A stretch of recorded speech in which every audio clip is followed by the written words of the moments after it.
what they want. Snacker stare, got that crunching taste, you know anywhere. We could buy them ourselves, but it's better to get them from a snacker. They've got a great corn taste and a crunch that gets noticed. If you're a snacker, it's gotta be Frito's brand. To me, when a woman sweats, it just isn't sexy. Of course a guy's gonna sweat sometimes, but when you're close, who wants a guy that smells? Arid Solid fights wetness ordinary deodorant sticks can't. I trust Arid. Nice teeth. I polish them every day. With what?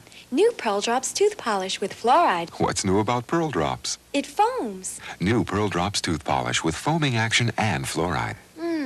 It's a great new feeling.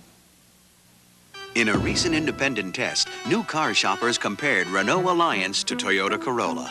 In riding comfort, Renault won. Driving ease, Renault won. In styling, comfort, and convenience, Renault won. In fact, Renault won over Toyota in 29 out of 30 categories. Renault Alliance with 550 Plus, America's best small car protection. Get 8.8% factory financing on any 86 Alliance or Encore. Easy for you. Need help? Yeah, and I've got 10 minutes to get to the radio station. Here's the problem. Easy for you. Ever listen to KBLY? Should I? Stetson Cologne. Comfortable, easy to wear. And for that great smelling guy who started my car, I get off at 6. Easy to wear, hard to resist. Stetson fits. Later on The Best of Carson, Johnny welcomes Dolly Parton. Then it's Late Night with David Letterman and David's guests Emmanuel Lewis and William Refrigerator Perry. If Reagan and Gorbachev reach an arms control treaty, how does the U.S. make sure the Soviets don't cheat? How the U.S. checks up on the Soviets tomorrow on NBC Nightly News with Tom Brokaw.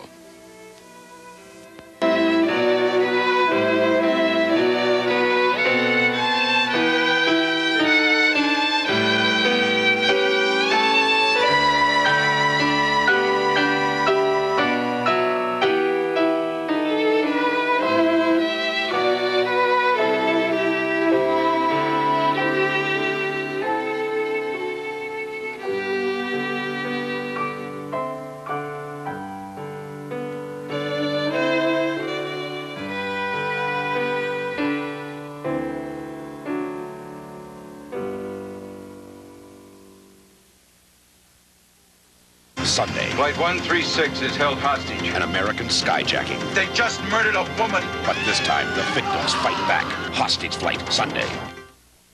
I'm Tom Brokaw. Later tonight, NBC News will report on everything that you and your family should know about AIDS. That's later tonight at 11:30, 10:30 Central and Mountain Time. Concerned about AIDS? The U.S. Public Health Service has declared this disease America's #1 public health priority. Its rapid spread has people worried. Ignorance about catching AIDS has many panicked. There is no cure yet, but there are preventative measures. So use the AIDS hotline number to get more information or help. Finally, you can do something more about AIDS than just worrying.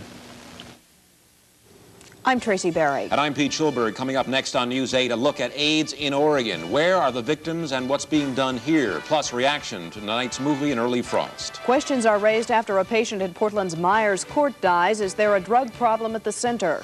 We'll have the first part of a report on fertility drugs. Are they safe? And the royal couple takes America by storm. Today, a visit to J.C. Penney's. News 8 is next at 11. Ready. Suppose your life depended on a hospital that lacked the diagnostic and life support equipment needed to do the job. And what if that hospital couldn't attract a highly trained professional staff? What if even the basic care you count on were to disappear?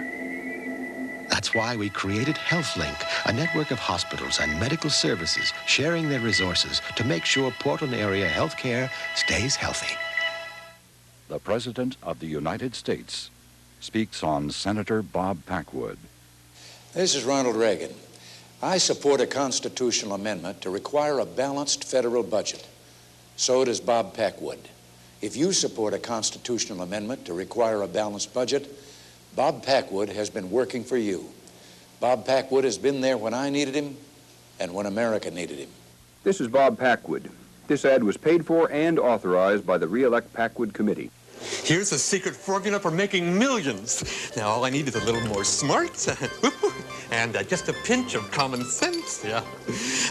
And soon I'll have the formula that'll make me rich. Maybe I should just watch PM Magazine to see how other people made their millions. Albert, are you done playing in my kitchen yet? Discover how some people use their ideas and made millions on PM Magazine, all this week at 7:30 on Channel 8. This is KGW TV, Channel 8, Portland. This is News 8 at 11, where news and information come first. Reported by Pete Schulberg, Tracy Berry, meteorologist Jim Little with up-to-the-minute weather, and Scott Lynn with the latest in sports. And now, News 8 at 11. Good evening. Tonight, NBC and Channel 8 broadcast the first television movie about the deadly disease AIDS. During an early frost, viewers were encouraged to call Oregon's Cascade AIDS Project with questions about the disease and the movie. Well, tonight, Sharon Mitchell takes a closer look at that group and what's being done to fight the spread of the AIDS virus in Oregon. I have AIDS. The movie, An Early Frost, shows how one family deals with the situation. During the movie, a telephone number was given for those who wanted more information. Trained volunteers at the Cascade AIDS Project answered the calls. The project's goal is to educate the public. In Oregon, the disease is primarily in the gay and bisexual male community, and we focus a lot of our information in that community.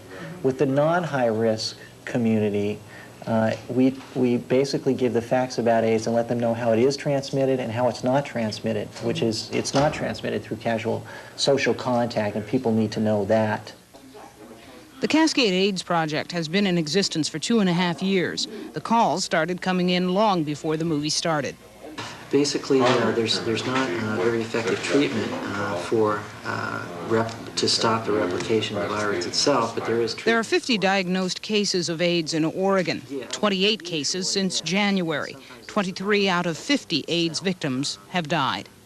McDonald says needed information about the AIDS virus is reaching the public. Saturday at Good Samaritan Hospital, local and regional experts will answer questions during a special forum from 11 o'clock in the morning till 4 in the afternoon.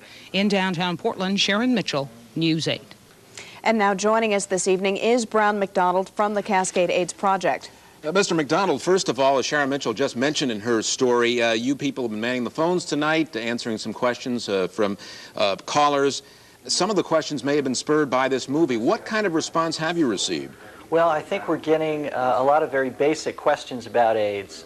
People want to know how it's contracted, what it is, the nature of the disease, how long it takes to incubate the disease. Questions like that, very, very basic sorts of things.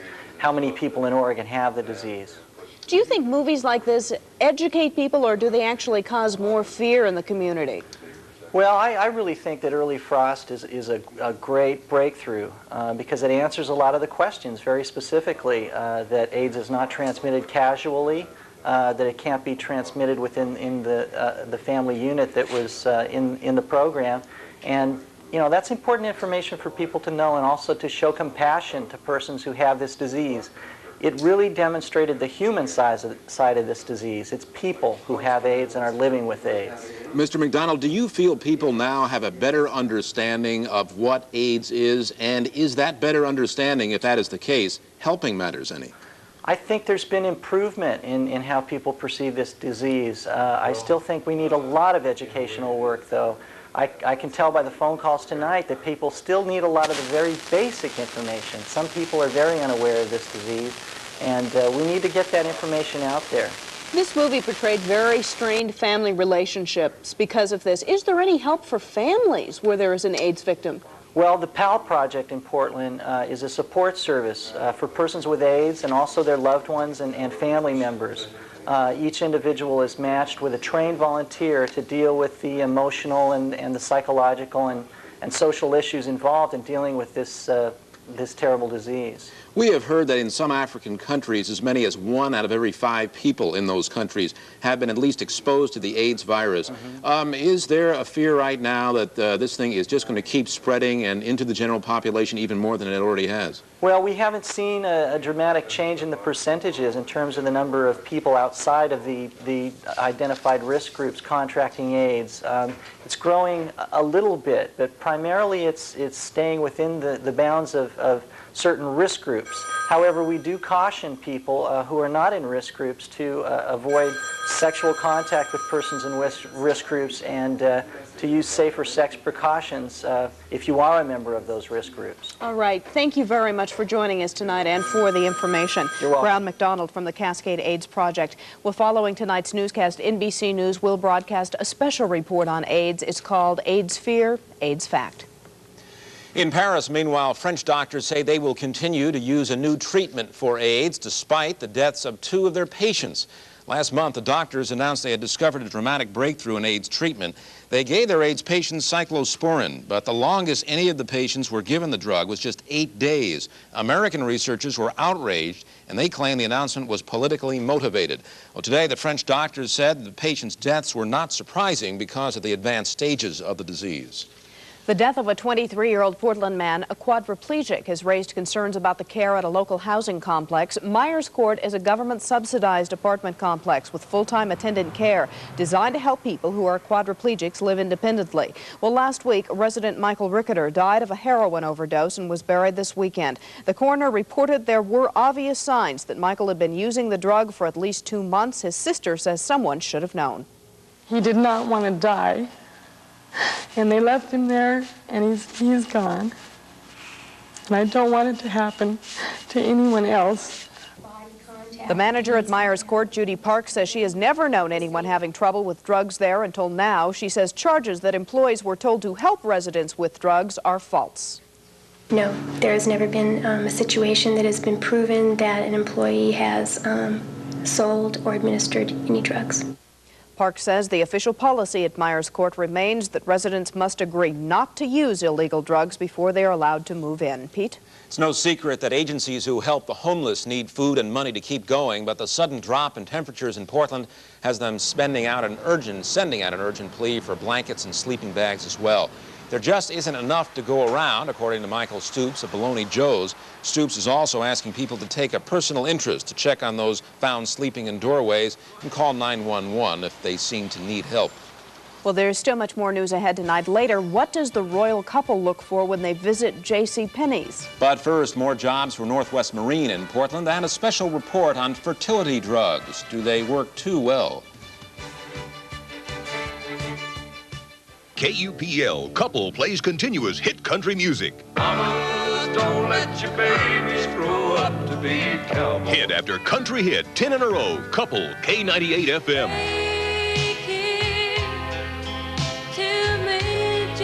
KUPL plays mountains of the Northwest's country favorites. Oh, play me some mountain music. Continuous hit country music. Couple, K98 FM, 1330 AM, KUPL. Feel that softness in your style. Alberto Mousse, European styling foam. Designed to hold your hair in any style with softness. Ooh, Alberto Mousse. Feel that softness in your style. Ooh, Alberto. Presenting 14 savory flavors to shake your craving for salt. Mrs. Dash, 14 herbs and spices so vegetables snap, chicken sizzles. No bitter taste of salt substitutes. Mrs. Dash, instead of salt. Mervyn's is having another one of their famous two-day sales where you can save up to 50% on some of their best merchandise. If you buy 2 silky, soft, lacy teddies, you save 50%. They're 2 for $13. Or save 50% on 14-karat gold chains, bracelets, rings, and on all their diamond rings. Or save on fashion denims for misses. They're just $15.99. But you have to hurry because it's only 2 days, Monday and Tuesday, at Mervyn's.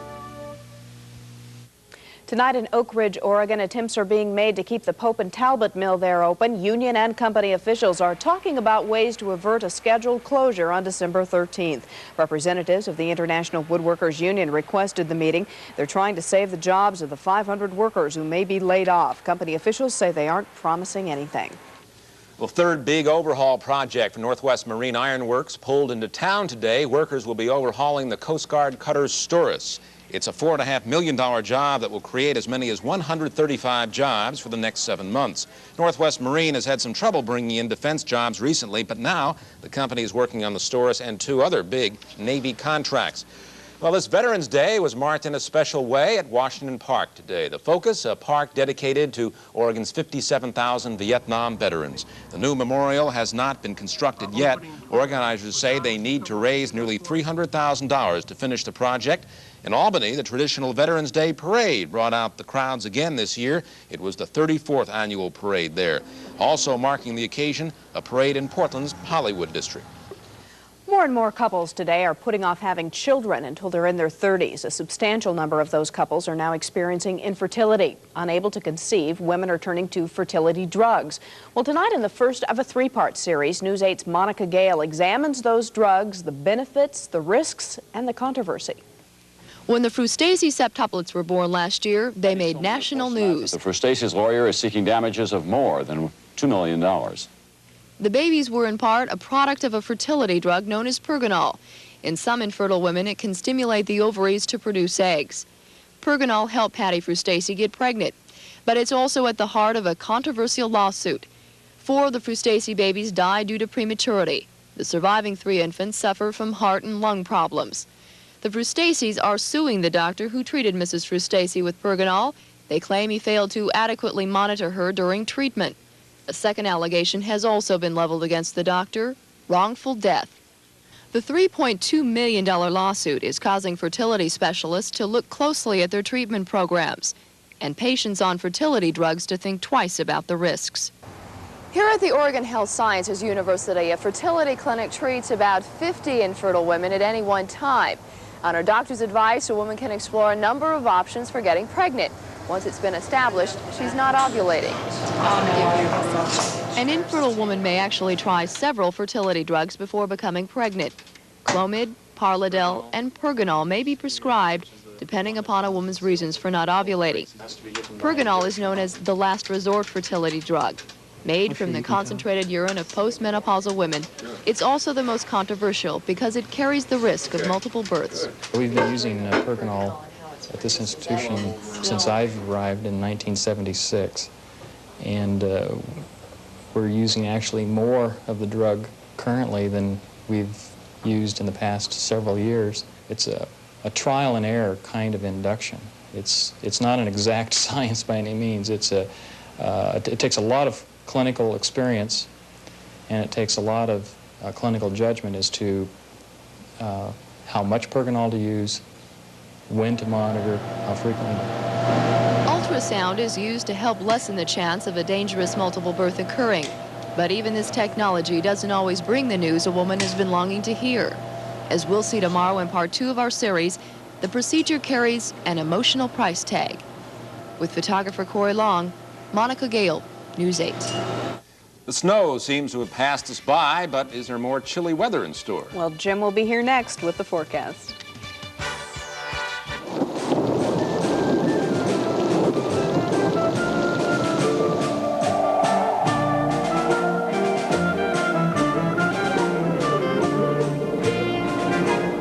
Neither snow, nor rain, nor heat, nor gloom of night stays the Audi all-wheel drive 4000 CS Quattro from the swift completion of its appointed rounds.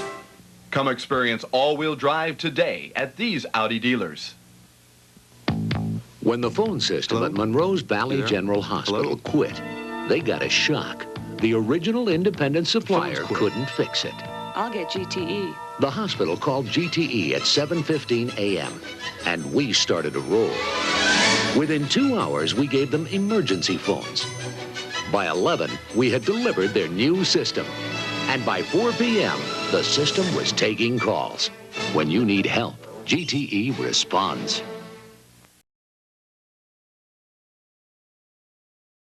Lying awake waiting, afraid that he might not make it home, but dreading the moment he does. If you're living with an alcoholic, find out what to do about it. Call Care Unit, the largest private alcoholism treatment program in the country. Where is everybody? Isn't it time you put an end to the nightmare? Ah, the little woman. Call Care Unit. Nobody cares the way we do. Well, in case you haven't been outside lately, it's time for the long underwear. Indeed, it is. But you know, 30 years ago tonight, 1955, it was 19 degrees below zero some spots in eastern Washington. It won't be that cold tonight there. It'll be down around zero some spots. And this side of the mountains, it's going to be down in the low 20s, but it's plenty cold. Clear skies outside right now and 32 degrees. 32 is exactly freezing, 0 on the Celsius scale. Humidity now is 50%. Winds are east at 12, and add that all up, the 32 and the east winds at 12, that gives us a wind chill temperature of 15 degrees, so it is mighty cold outside. 30.14 is the barometer. It is rising now. Sunrise tomorrow is at 7:05, sunset at 4:44. Well, the satellite picture over the Pacific Northwest shows generally fair weather. Good clear skies tonight, and with snow on the ground in many parts of the state, that's going to allow radiation, and the heat will just radiate right on out into space. So we'll see very cold temperatures east of the Cascades by morning where there is snow on the ground. Now, west side, we missed most of the snow. Most of the moisture over the weekend dropped down to the south and is now moving into California, getting some rain down there, and then on into the Intermountain region where there's a big snowstorm going on throughout the Rockies, moving into the Wasatch Front. A couple of feet of snow expected in parts of Utah and Colorado before morning. Temperatures today around the Pacific Northwest, mostly in the 40s through the Willamette Valley, mostly 40s along the coast, although Brookings down on the southern Oregon coast was 53 degrees today. East of the Cascades, high temperatures only in the 20s many spots, 26 degrees at Redmond, 25 this afternoon for a high temperature in Pendleton. Overnight last night, low temperatures dropped to 10 degrees below zero at Burns. That was a record for the date. It was 21 at Pendleton, 8 degrees this morning at Redmond, 3 degrees this morning at Klamath Falls. Through the Willamette Valley, temperatures are mostly in the 20s. Look for temperatures anywhere up to about 5 degrees colder tonight. And along the coast, temperatures were in the mid-20s many spots overnight last night. Our statistics for Portland show the high temperature today, 43 degrees, 10 degrees below average. The overnight low temperature last night was down to 28. That's 11 degrees below average. 26 was the record. That was during that cold spell back in 1955. Well, the rainfall total at the airport, 0. Freezing level over Salem this afternoon, 1,700 feet. It should be back down to 0 now as the cold air has settled in. Speaking of stormy weather and cold temperatures, check weather around the nation. Here's that big storm moving into the central Rockies. Also, good thunderstorms and a lot of rain along a weather system that's moving through the Mississippi Valley and on into the Ohio Valley now. Generally warm weather to the south, but cold weather over the northern tier states. Here are high temperatures. 32 this afternoon for a high temperature in Minneapolis, 37 in Detroit, only 12 degrees for a high temperature today up in Great Falls, Montana. Now, our winds aloft chart shows the cold air plunging down and then back in, coming off the California coast. So this is where the cold air is over the western part of the United States. A big ridge of high pressure out here will protect us from any storms. That will gradually nose on in, and eventually we'll see something come across the northern Gulf of Alaska and drag on into the Pacific Northwest. So we will see some clouds increasing and a chance for some rain by the end of the week. But in the meantime, it's going to be clear and cold, and that's reflected in our forecasts. First along the coast, fair nights, sunny days, but cold. Lows tonight, 20 to 25, highs tomorrow in the mid to upper 40s. Along the coast, small craft advisories flying now. Fair and cold weather for the Cascades. East side, cold overnight with temperatures 0 to 10 above, some spots even colder, and highs tomorrow only in the 20s and low 30s. Clear and cold tonight for the Willamette Valley, but sunny tomorrow, and clear and cold tonight for the Portland-Vancouver area, but sunshine tomorrow. 23 in Portland urban areas, outlying areas into the teens, 43 the high temperature locally tomorrow.